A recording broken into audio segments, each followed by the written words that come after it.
Hi, this is Aseng. Today I would like to share how to select and continue from the last row.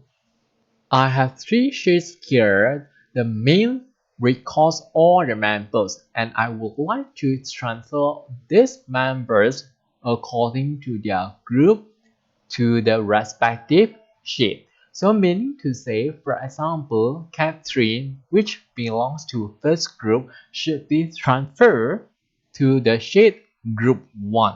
So the idea here is we'll be using the for loop and run through each row and transfer the data one by one.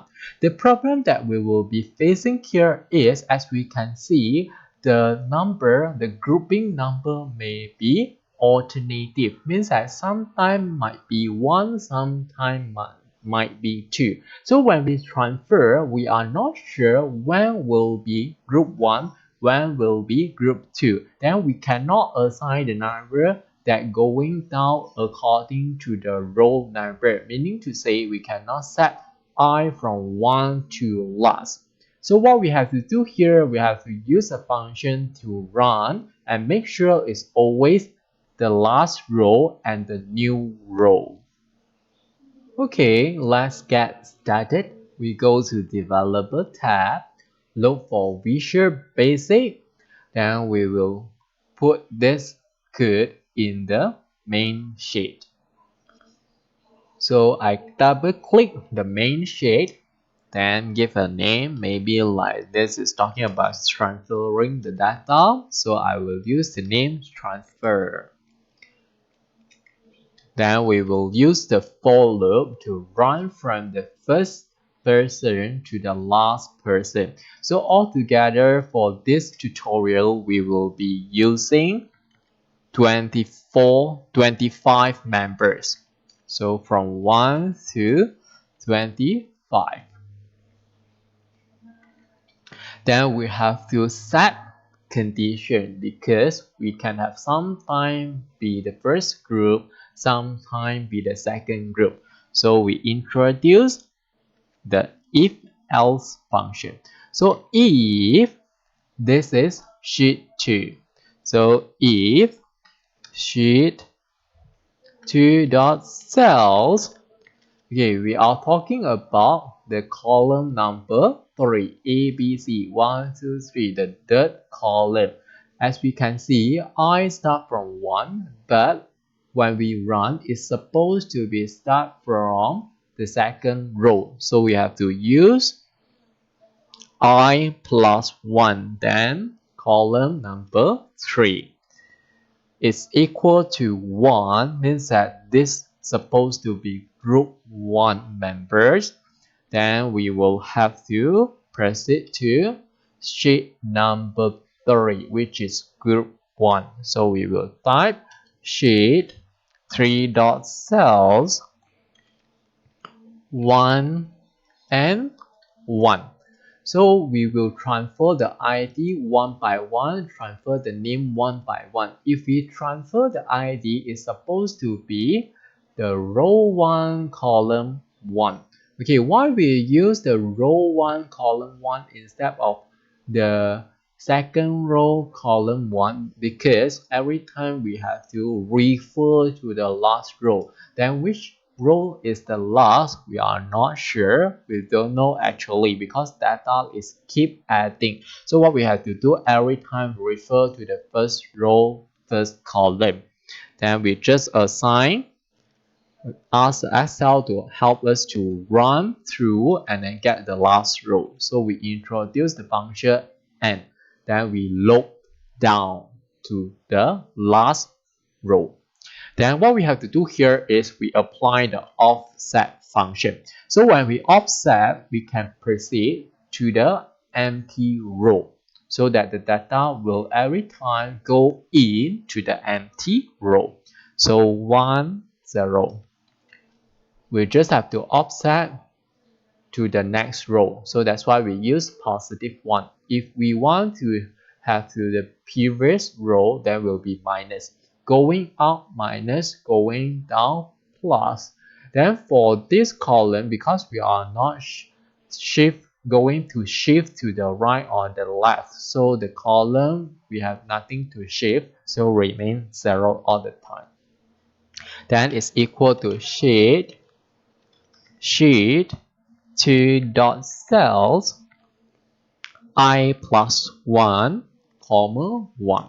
So this ID will be transferred to the sheet accordingly.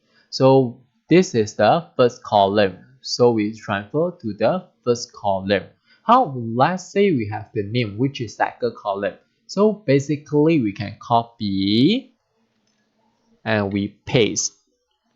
If we don't want to do in this way, means that introduce all together 1, 2, 3, 4 columns for each line code for each column. Actually, we can introduce another for loop. Maybe we can try later. So this one we change to 2 and 2. Then we proceed to the third. So we have 3 and 3. So then 4 and 4. Okay, if not 1 means that it will be 2. Then I will go to the other sheet, which is supposed to be sheet 4. So lazy to type one by one, then we just have to copy and then we change to sheet 4. Okay, then everything is already done. So remember, we start from if, we end with if. Then after completed the first data set, then we proceed to the second. So we have to use next I. Okay, so everything is already done. We can run through and then we check the output. Let's press run and check. So as we can see, when we press run, okay, runtime error occur. Why is this happen? It's because as we can see, if we want to run, this row is already the last row of the sheet. Because if let's say we force the Excel to go to the last row, it will be the last and the last possible row that the Excel can be. So it's quite strange that we start from that row. So what we have to do here to avoid any mistake, any error, so we just simply type anything to the second row for both sheets. We don't have to bother because later on we can just delete. It's not a difficult job. Okay, now we're back to the main sheet, then we run and see. So as we can see now, when we run, okay, no error occur. So we have to check the result. So all 1 correct, all 2 correct. How if let's say we pick any person and we check the accuracy? Okay, let's say we pick the apple. Okay, so we have apple with ID 17,294 with sales amount of 560. So we check for apple.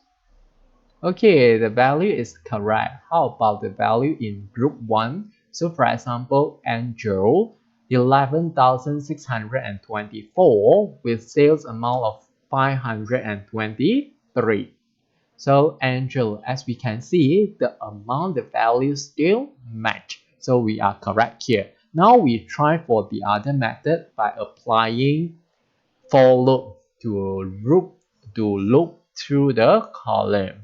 So what we have to do here, as we can see, the column is actually changing from 1 to 4. So instead of using so many lines, we can actually apply the for loop. So we have for, because I is already used, so I will use J now. We can use any random letter that we like, as long as we run from 1 to the last. So next, J. So this one's supposed to be J and J.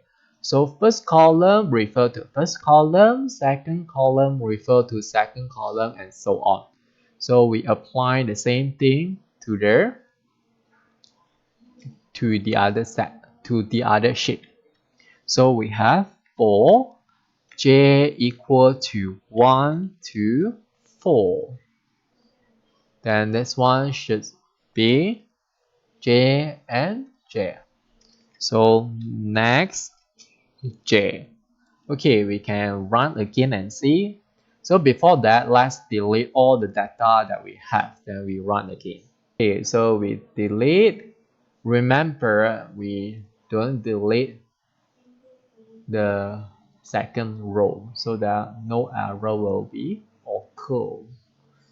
Okay, now done. Then let's run. Okay, so everything is already done and then correct. Okay, that's all for today. Thanks for watching. Hope you like this. See you.